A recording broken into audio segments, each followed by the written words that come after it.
हो या सारे जो देश के बड़े नेता रहे हो पूरे फ्रीडम मूवमेंट में, हम सभी का आदर करते हैं।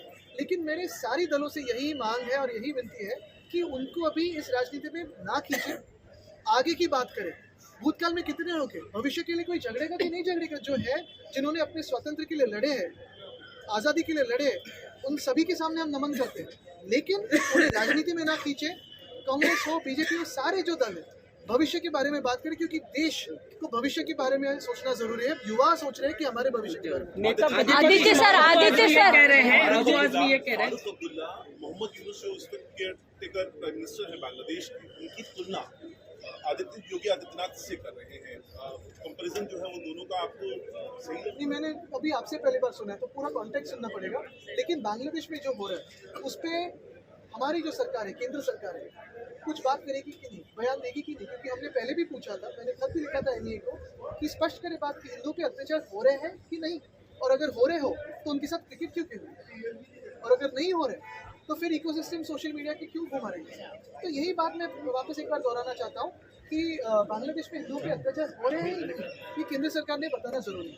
और वैसे ही बेलगांव में मराठी जनता पे अत्याचार जो हो रहे हैं, क्या वो हिंदू नहीं?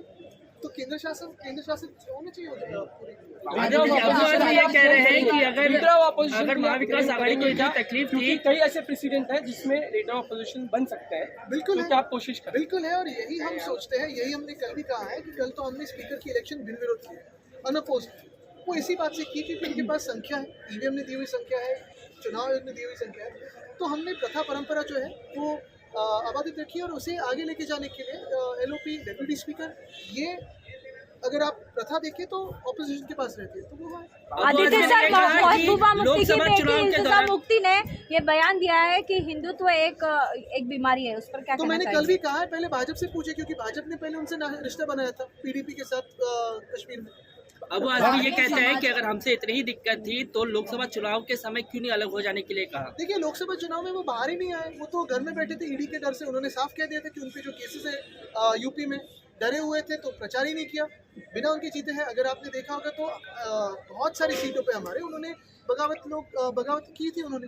तो देखिए, मैं यही कहना चाहता हूँ कि अखिलेश जी अच्छी लड़ाई लड़ रहे हैं, यूपी में लड़ रहे हैं, लेकिन यहाँ की जो यूनिट है उनकी, वो भाजपा की बी टीम की तरह बर्ताव कर रही है।